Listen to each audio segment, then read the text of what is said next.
What's up, everybody? Hey. We'll wait a minute for everyone to come on. Hey, everybody.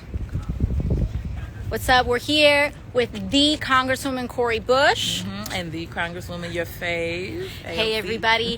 We're just hopping on. We're here at the Capitol. Here, turn around with us so I can see it. We're here at the Capitol because we're pretty mad.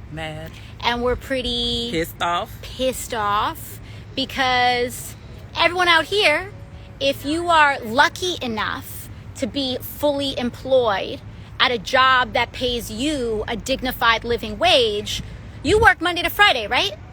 Last I heard, when you have a job that's full-time, you work Monday to Friday, right? Or, you know, if you're a nurse, you at least are working full-time when you're paid a full-time job, right? Exactly. Monday through Friday, Tuesday to Saturday, whatever that is. Well, we have a federal eviction moratorium that is expiring tomorrow. Estimated 7 million Americans that are currently at risk for eviction. And Congress decided to leave town for, not just for the weekend, but for 7 weeks. 7 weeks. Through August. While the federal eviction moratorium is going to leave tomorrow. They didn't even try. Nope. People want to say that they tried. They presented it through something known as unanimous consent. So when you introduce it like that, you just need one Republican to say no.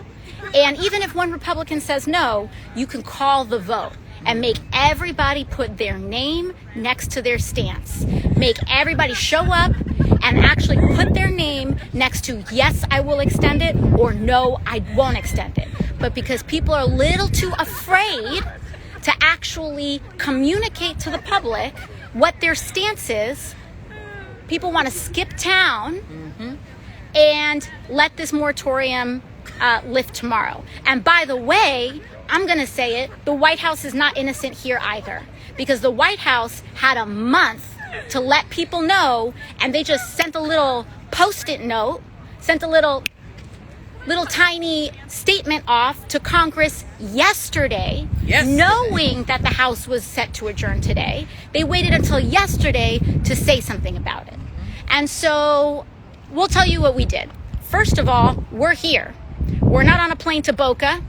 We're not off trying to go on some all-inclusive resort right now. We're here because people need to be housed and we need to do our job, and we're not leaving until this job is finished, right? Now, I don't know why, because the House right now also has something known as proxy voting. So you can actually vote remotely. So you don't even need to be here to vote due to COVID provisions, and they still refused to vote remotely. And what I'm not going to do is let the Democratic Party and House Democrats hide and say this is Republicans' fault, because it's not. Straight up, it's not. We have a House majority right now. A House Democratic majority. When Democrats have the majority, Democrats can pass laws that they really want to pass. So we need to get it together and protect the nearly 7 million people who are on the brink of eviction, because I think that just people don't get it. But you know who gets it? Sister Cori Bush right here gets it. Why are we just sitting back? So first of all, you have to make a conscious decision that I want to be the person to speak for, represent all of these people in a whole district. You choose that. And then you do all the work to get elected. And then you get elected and you're supposed to take care of the people, and then you choose to not take care of the people. Well, we're still here. And the thing is this: if we don't stand up and step up and keep talking, keep applying this pressure, you just heard, 7 million people could be on the street. So we're already talking about the crisis we already have. We have so many people who are unhoused right now, or housing, not housing secure right now. And so now we want to go ahead and say, you know what? You can go ahead and go out. We're going to let 7 million people go ahead and go out and hit the streets too. You all can go out. But then what? Then what happens? Because I thought those were the same people you were supposed to take care of. So here's one thing that we could all do right now, because here's what's happened. Because when the House tried to adjourn, they moved to adjourn. Representative Bush and I, Cori and I, we started running to the House floor because, by the way, they didn't tell folks that this is what they were trying to do. They didn't tell folks that they were going to adjourn suddenly. So they tried to slip Congress adjourning without even members knowing. And so we started running, literally running full clip to the House floor to try to demand a roll call vote on adjourning Congress, to say, all right, if you want to leave, you actually need to put your name in against whether you wanted to leave or not wanted to stay. And so what they did was that there was a rush to adjourn before Cori and I could call the roll call vote. So what we need is for Congress to reconvene. Before, we need to reconvene in order to extend the moratorium. Yes. That's just what we need to do. And so what we need you to do, what would be helpful, is if you called your member of Congress and said, hey, are you at work right now? Were you at work on Friday? Were you willing to vote on this? Because people need to show up and do their job. And, you know, Cori's actually worked for a living. I've actually worked for a living. When we've actually worked for a living, we're accustomed to working, you know, and we need to be here and do our job and work and make sure that we can extend this moratorium, because this is not the time right now when 7 million people are on the brink of eviction, when the Delta variant is surging. And here's the thing is that Congress, we did our job financially. In December and in March, we authorized emergency rental assistance.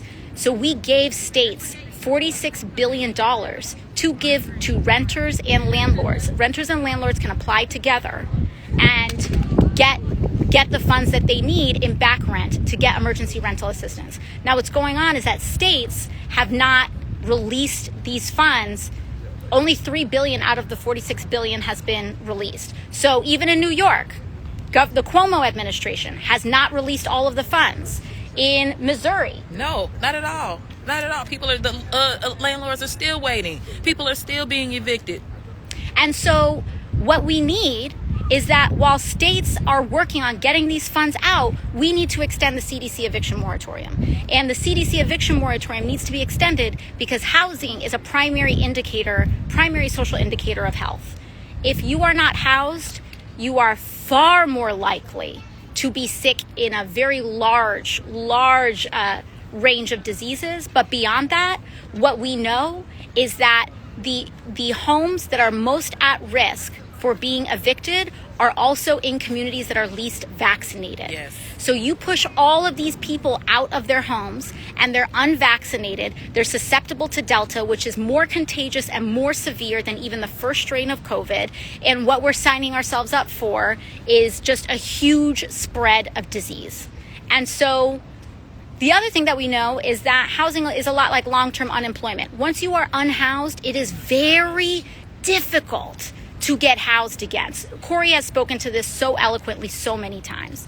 So we need to get back here, and we need everyday people to stand up and create the political pressure, because that's what folks here respond to. They respond to whether they're going to keep their job or not. And that, frankly, is a measure of political pressure. And so Republican, Democrat, we need to be here in order to make sure that people do their jobs. We've exercised the procedural functions that we can exercise as freshman and sophomore House members, which, as you can imagine, is not a ton. But what we can do is, as organizers, is use an inside-outside strategy. Yes. And right now, we've done all that we can on the inside. Now we need the outside. And we need people to step up and put pressure, frankly, on both parties to get something done. Yeah, and so you have representatives. You have somebody who represents you. You have a district. So we need you to reach out to your legislators. Reach out and say, hey, would you go back? Can you go back? Because there will be people who now in your community, more people, because you already know that you have people who don't have housing right now, who should have housing, who deserve housing. And so then we're going to add to that we're talking about humanity. So we got to rise up for humanity. And also, this is just our job. This is our job. So call your legislator, tell them to show up. Tell them to show up. And also, we're not done yet. We're not done yet. And so I don't intend to. Alex does not intend to. So you won't see either one of us going too far. We intend to stay here. We intend to stay here and make sure that our voices are heard. Because you know what? Our unhoused community members don't have a place to go into tonight. And there are 7 million, around 7 million people who in a few days may not have that. Over the next 3 months, just think about how many people will be on the streets. So you know what? We're going to hang out. So I'm going to let Alex. So so here's the thing. Game plan, there are 3 things that are on the table right now. We can have the CDC try to extend their moratorium. The White House has been pushing back on that due to a court order. But frankly, there is an avenue where you just do it and try to seek an injunction. Yes. So we have that available. This is an all hands on deck emergency. We need to exercise all options. That's one option. Number 2, second option is the House reconvenes, gets their butts back into work, and we make sure that we pass an eviction moratorium extension. And the third thing that we need to do is really start putting pressure on our governors who haven't been releasing these funds out on time. Yes. And those are the 3 pressure points that can help us get actual solutions for people. But this is not the way to handle this. I can tell you that much. So, all right, that's where we're at. Bye, everyone.